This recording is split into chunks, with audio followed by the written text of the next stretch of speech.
বালিঘাট লাইনের নিচে রাস্তার দুই ধারে দীর্ঘদিন ধরে প্রায় কম বেশি 200টি নানান রকমের দোকান রয়েছে এবং এই দোকানদারগুলি এই দোকানের ওপর নির্ভরশীল। কয়েকদিন আগে রেলের তরফে একটি নোটিশ দেওয়া হয়, ওই দোকানদারদের 4/6/2025 তারিখে সবাইকে দোকানগুলি খালি করে দিতে হবে। যেহেতু এটা পুরোটাই রেলের জায়গা, এই নোটিশ পাওয়ার পর সকল দোকানদাররা 3/6/2025 তারিখে একটি মিছিল বের করে। তাদের প্রধান বক্তব্য, আমাদের দোকান খালি করতে বলেছেন, কিন্তু আমাদের কেউ একটা বিকল্প রাস্তা বের করে দিতে হবে, দরকার পড়লে আমরা সকল দোকানদাররা লিজ নিতেও রাজি। তবে শোনা যাচ্ছে 18/6/2025 তারিখে সবাইকে ফাইনাল দোকান খালি করতে বলা হয়েছে। এই দোকানদারদের সমর্থনে এগিয়ে আসেন ওই এলাকার দুর্গাপুর অভয়নগর 1 নম্বর পঞ্চায়েতের প্রধান সোনালী সমাদ্দার। আমাদের সাংবাদিককে কি জানালেন আসুন শুনে নেব।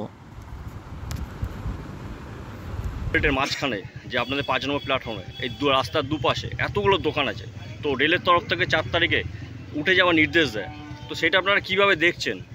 রেল আমাদের নির্দেশ দেওয়ার সাথে সাথে 23 তারিখে যখন এখানে বিভিন্ন দোকানে, কারোর হাতে দেয়নি, বিভিন্ন দোকানে এসে শাটারে ওই কাগজটা দিয়ে সেটে দিয়ে গেছে। তাদের না আছে সই, না আছে কোনো মেমো নম্বর, সরকারি ডকুমেন্ট এরকম হয় প্রথম জীবনে দেখলাম। ঠিক আছে, আমরা সেটাই ঠিক মেনে নিলাম। নিয়ে আমরা রেল বোর্ড থেকে আরম্ভ করে একদম ডিআরএম টু স্টেশন ম্যানেজার পর্যন্ত আমরা চিঠি করেছি, লোকাল প্রশাসনকে জানিয়েছি, সিএম অফিসকে জানিয়েছি, ডিএম অফিসকে জানিয়েছি, সিপিকে জানিয়েছি, চিফ সেক্রেটারিকে জানিয়েছি এবং ডিএম অফিস থেকে সঙ্গে সঙ্গে মুভমেন্ট করে ডিআরএমকে ডেকে পাঠানো হয়। গত 3 তারিখের মিটিংয়ে ডিআরএমকে ওখানে বলা হয় যে আপনারা টাইম এক্সটেন্ড করুন এবং আলোচনায় বসুন। তো রেল তারপরে টাইম এক্সটেন্ড করেছে 15 দিন, এটা মৌখিক জানিয়েছে।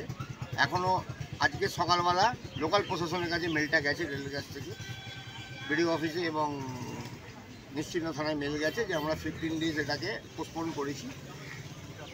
ডিএম অফিস থেকে আজকে ডিএম ম্যাডাম আজকে আবার কথা বলবেন। উনি যে প্রপোজালটা দিয়েছেন, যে রেলকে বলেছেন আপনারা ওনাদের সাথে আলোচনায় বসুন, প্রয়োজন করলে আমরা মধ্যস্থতা করব। তো এখনও পর্যন্ত রেল সে ব্যাপারে কিছু জানায়নি। আমরা আজকে আবার চিঠি করছি রেলকে, আজ রাত্রির মধ্যে সব চিঠি মেলে চলে যাবে, একদম টপ থেকে লোয়ার অবধি যাবে। আমরা আশাবাদী রেল আমাদের সাথে আলোচনায় বসবে এবং আলোচনায় বসে একটা পুনর্বাসনের ব্যবস্থা করবে।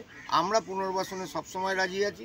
রেল তার জায়গা দিন, রেল বলবে আমার জায়গা তুমি ইউজ করছো, লিজ মানি দাও, লিজ হোল্ড দাও বা যে কোনো ভাড়া দাও, আমাদের সেই আলোচনার সাপেক্ষে আমাদের প্রত্যেকটা দোকানদার রাজি আছে। আমরা অল টাইম চাই এটা সুষ্ঠু সমাধান হোক, কারণ প্রায় 1000 জন মানুষের রুজির ব্যাপার আছে এখানে। তার ওপর থেকে বড় জিনিস হচ্ছে এখানকার নিরাপত্তা এবং আইন শৃঙ্খলা। এই টোটাল এরিয়াটা গত 30-40 বছর কোনোদিন কেউ শোনেনি কোনো ছিনতাই হয়েছে, কোনো রাজাহানি হয়েছে বা কোনো শ্লীলতাহানি হয়েছে। এই দোকানদাররা ভোর 6টা থেকে রাত্রি 12টা অবধি এখানে থাকে। যেদিনকে বন্ধ থাকে করোনার সময় এই জায়গাটা শুনশান ছিল পুরো। নিশ্চিন্ত থানাকে পাহারা দিতে হয়েছে, রেলের একটা আরপিএফের অফিসারকে দেখা যায়নি যে এই রাস্তাটাকে পাহারা দেবে করোনার সময়।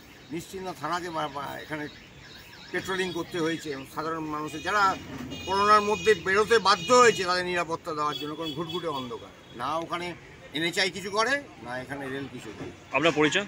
আমার নাম মলয় সরকার, আমি আইএনটিটিউসির সভাপতি ডোমজুড়ি।